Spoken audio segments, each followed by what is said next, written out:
सायन्सच्या नियमाच्या पलीकडे असणारं, नियमात न बसणारं काहीतरी घडलं की आपण म्हणतो चमत्कार झाला. राईट. एक दाम्पत्य आहे गाणगापुरामध्ये राहणारं. त्या पतीचं नाव सोमनाथ आणि पतिव्रता स्त्री, तिचं नाव गंगादेवी. गंगा. गगन आम्हाहुनी वृद्ध नाही का, त्यात जन्मते किती तारका. पतीची निरंतर सेवा करणारी पतिव्रता स्त्री. पण काय रे, हाय रे ते दुर्भाग्य, घरामध्ये पाळणा हल्लेला नाही. ज्या ज्या स्त्रिया वांज असत त्यांची परिस्थिती खूपच वाईट होते मित्रांनो. दररोज श्रीगुरूंच्या दर्शनाला येई गाणगापुरामध्ये आणि आत्यंतिक भक्तिभावाने निरांजनाने श्रीगुरूंना ओवाळी. आणि ह्या तिचा भक्तिभाव पाहून श्रीगुरू प्रसन्न झाले आणि एके दिवशी तिला म्हणाले, बोल ग, काय तुझ्या मनात आहे? तुझ्या चेहऱ्यावरती मला काहीतरी दिसतंय. चेहऱ्यावरती तिच्या विषादाच्या खुणा स्पष्ट दिसत होत्या. दुःख, खेद, आत्यंतिक वेदना चेहऱ्यावरती स्पष्ट दिसत होती. तेव्हा श्रीगुरूंनी तिला म्हटले की मी तुझ्यावरती प्रसन्न झालेलो आहे. रोज येऊन निरांजनाने परोपरी जे दीप आणून तू मला ओवाळतेस, तेव्हा मी आज तुझ्यावरती प्रसन्न झालेलो आहे. तेव्हा माग, तुझ्या मनीमध्ये काय आहे ते आज बोलून टाक. क्रेडिट स्वतःकडे घेत नाही आहेत. काय म्हणतायत, जर का नारायणाची कृपा झाली, गौरी रमणाची कृपा झाली तर तुझ्या मनीचं इप्सित जे आहे ते सिद्ध होईल, साध्य होईल. तो परमात्मा तुझ्या मनीचं इप्सित साध्य करायला बसलेला आहे. गुरुप्रसादाने तुझ्या मनीची मनीषा जी आहे ती सफळ होणार आहे. तेव्हा निसंकोचपणे सांग, बोल. आणि मग तिने आपली सगळी कैफियत श्रीगुरूंसमोर मांडली. आता मित्रांनो, आज मी इथे गुरुचरित्र माझ्यासोबत घेऊन आलेलो आहे. का? कारण काही काही संवाद इतके सुंदर आहेत मित्रांनो की ती गोष्टी रूपाने मी तर तुम्हाला सांगेनच, परंतु ज्याचं क्रेडिट त्याला गेलंच पाहिजे. सरस्वती गंगाधर अर्थात नामधारक यांनी अत्यंत सुंदर शब्दरचना इथे केलेली आहे. गुरुचरित्र तर आहेच, पण याचं कवित्व सुद्धा किती श्रेष्ठ आहे त्याची अनुभूती घेण्याकरता मी म्हटलं तो संवाद आहे श्री गुरु दृश्य सरस्वती आणि ही गंगादेवी या दोघांमधला. तो अत्यंत सुंदर आहे, रसाळ आहे आणि प्रतिभेने काव्याने भरभरलेला आहे.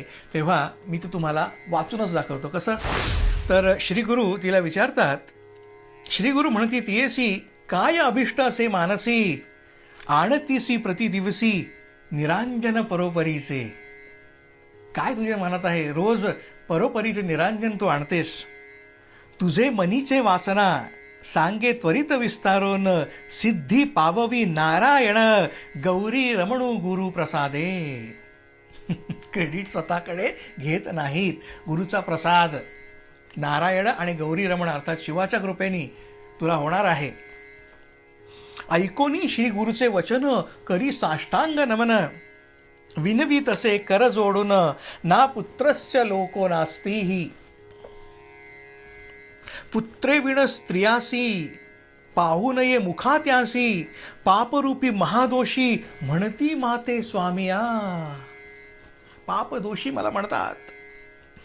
जिचे पोटी नाही बाळ तिचे जन्म निष्फळ, वाट पाहती उभय कुळ 42 पितृलोकी.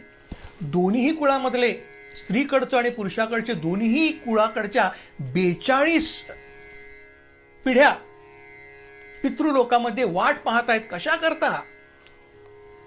पितृ चिंतिती मनातू, म्हणती एखादी संतती वंशातू, पुत्र व्यालिया आम्हा हितू ते उद्धरीला आम्हा ते. जेव्हा पुत्र होईल आमच्या वंशामध्ये तेव्हा आमचा उद्धार होणार आहे. वाट लावून बसलेल्या आहेत. कोण? 42 पिढ्या. पुत्रे विणसे घर ते सदा असे अघोर. काय उपमा दिलेली आहे. अरण्य नाही त्यासी दूर, यथारण्यम तथा गृहम. पुत्राविण घर म्हणजे अरण्यासारखं आहे. काय मनीची व्यथा मांडलेली आहे. नित्य गंगा स्नानासी आपण जाते पर्येसी, घेऊन येती बाळकांसी समस्त स्त्रिया कौतुके. मी जेव्हा गंगा स्नानाला जाते तेव्हा सगळ्या स्त्रिया कौतुकाने आपल्या बालकांना घेऊन येतात, आपल्या बाळांना घेऊन येतात. कडिये घेऊन या बाळ खेळविता ती स्त्रिया सकळ, माझे तैसे नव्हे कपाळ, मंद भाग्य असे देखा. माझ्या भाग्यामध्ये नाही आपल्या मुलांना, आपल्या मुलाबाळांना अंगा खांद्यावरती खेळवणं. जळो माझे वक्षस्थळ. काय पराकोटीची भावना आहे. अरे जळो माझे वक्षस्थळ, कडे घ्यावया नाही बाळ, जन्मोनी संसारी निष्फळ, ऐसी कळकळ त्या स्त्रियेची. काय कळकळ आहे. अरे जळो माझे वक्षस्थळ. जर का मला बाळकाला, माझ्या बाळाला स्तनपान देता येत नसेल तर माझे स्तन काय कामाचे. काय विषाद आहे मित्रांनो या गंगाबाईचा, आणि काय शब्दांमध्ये मांडलेला आहे. पुत्र पौत्र असती ज्यांसी, परलोक लाधे तयांसी, अधोगती निपुत्रिकासी, लुप्त पिंड होय स्वामी. मरणानंतर आपले पुत्र जे आहेत ते पिंडदान करतात, पण मला पुत्रच नाही म्हटल्यावरती माझं पिंडदान करायला कोणी नाही, म्हणजे माझी परिस्थिती काय, लुप्त पिंड. आता पुरे जन्म माझे, 60 वरुष जाहली सहजे, आम्हा आता वरू दीजे, पुढे उत्तम जन्म होय. तर मित्रांनो, this is such a painful expression. ती काय म्हणते, आता ह्या जन्मीचं माझं झालं, मेरा हो गया, आता असा वर द्या, पुढील जन्मासाठी वर मागते आहे. जेव्हा वेदना मित्रांनो इतकी खोलवर रुजते जाऊन, इतकी खोलवर की काय मागायचं त्याचं भान राहत नाही. पुढचा जन्म कोणी पाहिलंय. पुढच्या जन्मी आठवतं का मागच्या जन्मी आपण कोण होतो, काय होतं, नाही आठवत. तरी पण ती मागते. वेदना इतकी आहे की पुढच्या जन्मी पण मला, पुढच्या जन्मी तरी निदान मला किमान ही वेदना नको, असं ती मागणं आहे मित्रांनो. मॅग्निट्यूड पहा, feel the magnitude of it.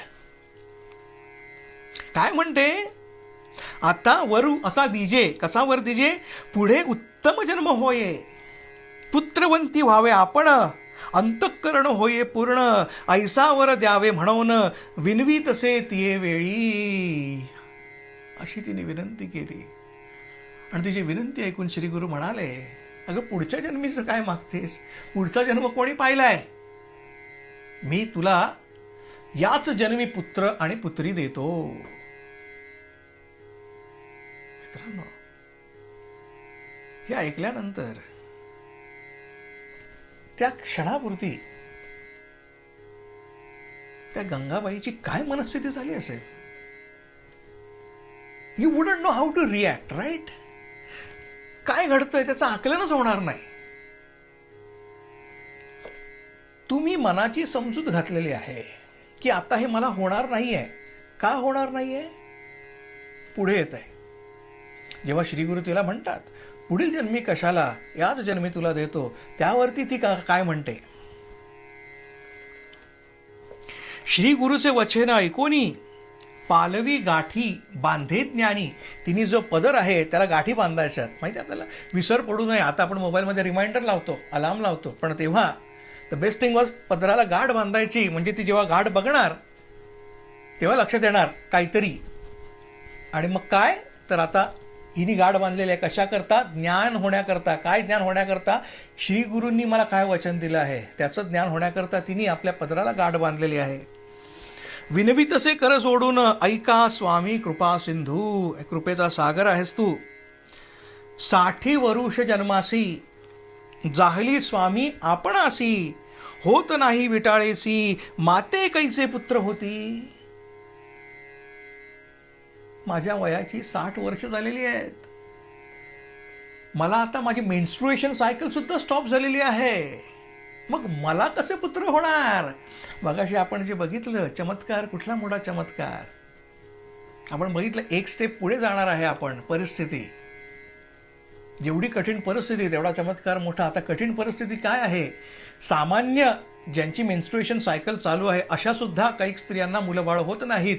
मग मेडिकलचं दार ठोठाव, आयुर्वेदाचं दार ठोठाव, किंवा अध्यात्माची कास धर, नाना तीर्थ व्रत कर, असं केल्यानंतर काही जणांना ती संतान प्राप्ती होते, परंतु काही जणांना तरीही होत नाही. So there is no guarantee. There are still loads and lots of couples त्यांना संतान प्राप्ती होत नाही. इथे परिस्थिती काय आहे, इथे मेन्स्ट्रुएशन सायकलच बंद आहे. म्हणजे कृपा यायची जरी म्हटली तरी ते रिसीव्ह करण्याचं साधन जे आहे तेच नाही आहे. इन द ॲब्सन्स ऑफ दॅट कसं घडणार, हे तिने प्रांजळपणे आपल्या गुरूंसमोर मांडलं.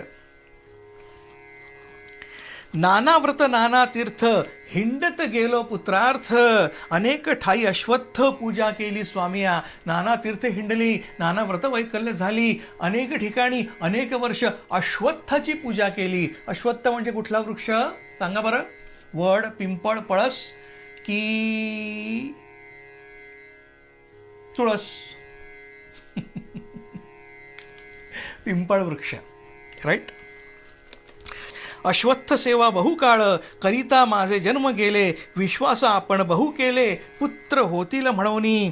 60 वरुष याणे परी कष्ट केले अपरंपारी, सेवा करीते अद्यापी वरी अश्वत्थाचे प्रदक्षिणा. आता समथिंग अमेझिंग कमिंग. पुत्र नव्हती इह जन्मी, पुढे होईल ऐसे भावी, याची कारणे या देही सेवा करीतसे स्वामिया. म्हणजे तिला कोणीतरी सांगितलं अश्वत्थाची पूजा कर मग तुला पुत्र होतील, आणि पुत्र प्राप्ती करता तिने अश्वत्थाची सेवा केली. कैक वर्ष केली, कैक वर्ष केली केली केली, पुत्रप्राप्ती संतान प्राप्ती काही झाली नाही. आणि मग विटाळ होणं बंद झालं, तिची मासिक पाळी बंद झाली, पण तिची अश्वत्थ पूजा बंद झाली का? आपण म्हणतो भक्तांचं चरित्र आहे. का चरित्र आहे? याकरता मित्रांनो, जेव्हा आपण एखाद्या ज्योतिषाकडे जातो आणि ज्योतिष सांगतो की अमुक अमुक इच्छा आहे का, अमुक अमुक जप कर, अमुक अमुक काहीतरी सांगतो हे करा, ते मनीचं साध्य होईपर्यंत आपण ते करतो, आणि ज्या क्षणी ते साध्य होतं त्याच्यानंतर आपण बंद करून टाकतो, राईट. मनीचं साध्य झाल्यानंतर इथे परिस्थिती काय आहे, तिच्या मनीचं साध्य झालं नाही आणि आता होण्याची शक्यता सुद्धा संपली, तरीही शी कंटिन्यूज टू डिलिव्हर, तरीही शी कंटिन्यूज टू सर्व अश्वत्थ. ती पूजा करीतच राहिली. आणि काय म्हणते आता, आता स्वामी प्रसन्न होसी इह जन्मी पुत्र देसी. आता स्वामी प्रसन्न झाले, याच जन्मी पुत्र देतो म्हणाले, अन्यथा तुमचे बोलासी. नव्हे Swami Narahari, there is no second option. दुसरी गतीच नाही आहे.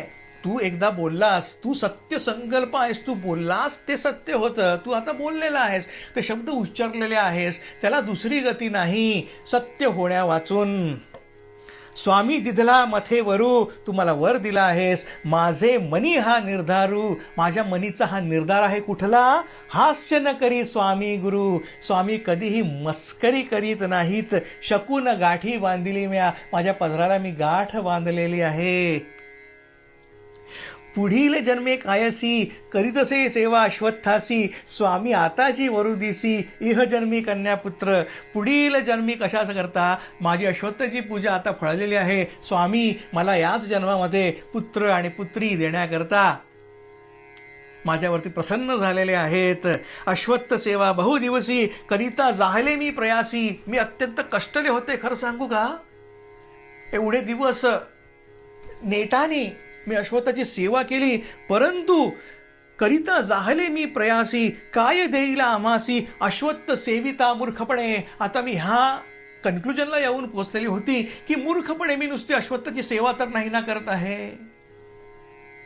हा भाव तिने बोलून दाखवला. मित्रांनो, काय सुंदर लिहिलेलं आहे, काय सुंदर, काय शब्द पडलेले आहेत. आपण बघतो डायलॉग रायटर्स शोलेमधले सलीम जावेद, त्यांना फिल्मफेअर अवॉर्ड मिळतो. इथे काय म्हणायचं, काय डायलॉग्स आहेत मित्रांनो, हे काय संवाद आहे, काय डेप्थ आहे, काय शब्द आहेत, आणि काय त्याच्यामधलं रिदम आहे, काय त्याच्यामधले यमक आहे, काय त्याच्यामधली काव्य आहे, प्रतिभा आहे, सगळंच अलौकिक आहे मित्रांनो या ठिकाणी. असो, श्रीगुरु तिला पुढे काय म्हणाले, ऐकोनी तियेचे वचन श्रीगुरु म्हणती हासोन. अश्वत्थ सेवा महापुण्य वृथा नव्हे पर्येचा. अश्वत्थ सेवा, पिंपळाची सेवा महापुण्य आहे, वाया जाणार नाही. निंदा न करी अश्वत्थासी अनंत पुण्य पर्येसी. सेवा करी वो आम्हा सरसी तुझे पुत्र होतील. तू अश्वत्थाची सेवा कर, अश्वत्थाची आणि आमची सेवा कर, तुला पुत्र होतील.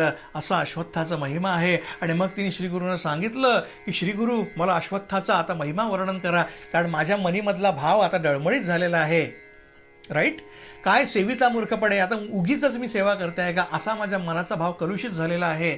तेव्हा तो पुन्हा त्याच्या मूळ जागे आणण्याकरता मला अश्वत्थाचा महिमा सांगावा. आणि मग श्रीगुरू तिला अश्वत्थाचा महिमा सांगतात. ब्रह्मांड पुराणामधली कथा सांगतात. ब्रह्मदेवानी नारदाला जे सांगितलेलं आहे अश्वत्थाचं महिमान, हा अश्वत्थ वृक्ष कसा आहे